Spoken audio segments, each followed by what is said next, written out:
नमस्कार मेरे किसान भाइयों, स्वागत है आप सबका एक बार फिर। किसान साथियों, गन्ने के मूल्य में 25 रुपए की बढ़ोतरी हुई है, आप सबको पता चल गया होगा।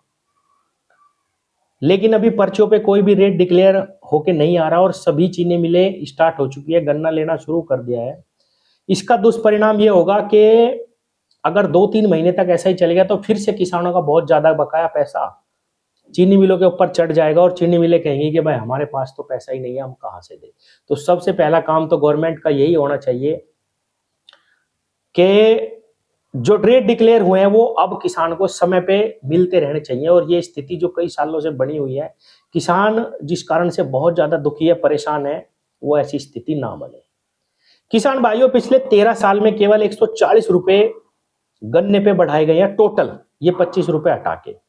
आज की इस वीडियो में मैं आपको सारे के सारे आंकड़े दूंगा कि किसकी गवर्नमेंट में कितना पैसा गन्ने पे बढ़ा है और किसान की कितनी आय बढ़ी है, कितनी लागत बढ़ी है। सारी की सारी जानकारी आज मैं आपको इस वीडियो में देने वाला हूं। किसान भाइयों, आप सब जानते हैं कि खादों की जो कीमत है वो लगातार बढ़ी है, पेस्टिसाइड का खर्चा बढ़ा है और अगर मैं कहूं कि पेस्टिसाइड के रेट भी बहुत ज्यादा बढ़े हैं पिछले कई सालों में। इस चीज को देखते हुए 25 रुपए इनफ नहीं है, किसान के लिए काफी नहीं है। इस पे गौर देने की आवश्यकता थी बहुत ज्यादा। 400 तो कम से कम इसका रेट जाना चाहिए था। पहले डीएपी का जो कट्टा 1,000 रुपए का आता था वो अब 1,400 रुपए का है। और एनपीके जो कि डीएपी से भी सस्ता आता था, अब वो डीएपी से महंगा है। और पोटाश की अगर मैं बात करूं तो इतना महंगा है कि कोई भी किसान पोटाश को अलग से डालना नहीं चाहता, जबकि पोटाश के बिना खेती संभव नहीं है। बहुत ही महंगाई पेस्टिसाइड और फर्टिलाइजर की हो गई है, लेकिन इस बात को केवल एक किसान ही जान सकता है और किसान ही बता सकता है।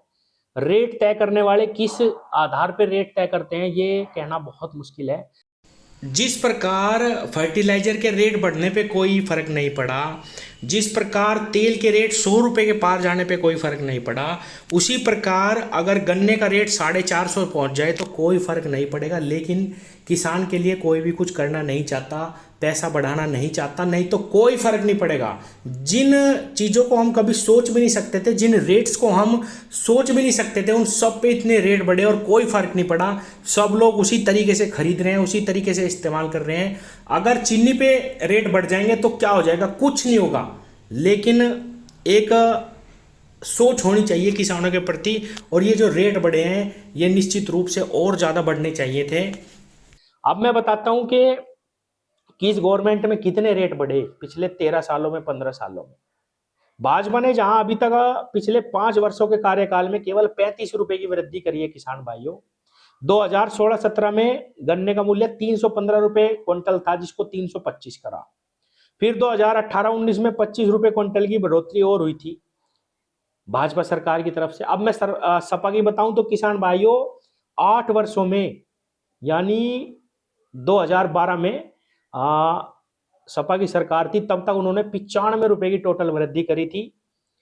250 रुपए से उन्होंने एकदम 290 करे और 290 पे जाके 25 रुपए उन्होंने और बढ़ाए थे।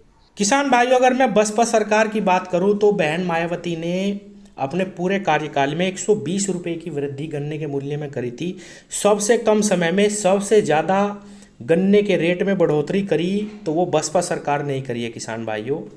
तो ये तो बढ़ोतरी हुई है किसान भाइयों, मैंने आपको बता दी कितने रेट पिछले 13 सालों में 140 रुपए बढ़े हैं, अब ये 25 रुपए और बढ़ाए गए।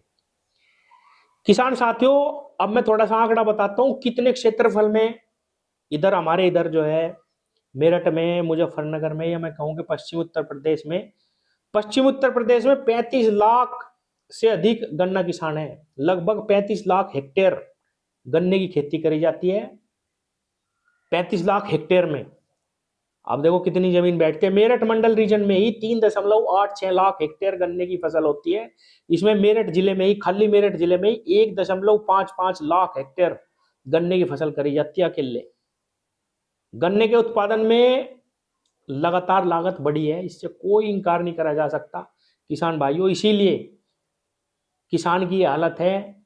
आप सब जानते हैं गन्ना किसान अच्छी फसल ले रहे हैं, लेकिन अगर रेट सही होते तो निश्चित रूप से गन्ना किसान का कुछ ना कुछ बन जाता, कहीं ना कहीं वो भी कुछ कर लेता। लेकिन जो किसान केवल खेती पे आश्रित है उनकी हालत बहुत खराब है, आप सब जानते हैं। इसीलिए बढ़ोतरी कम से कम 50 रुपए की होनी चाहिए थी किसान भाइयों। 400 रुपए से ऊपर रेट जाना चाहिए था। मेरा मानना तो ये है। आप सब क्या सोचते हैं इसके बारे में कमेंट बॉक्स में जरूर बताना, और नए मेरे किसान साथी चैनल को सब्सक्राइब करें।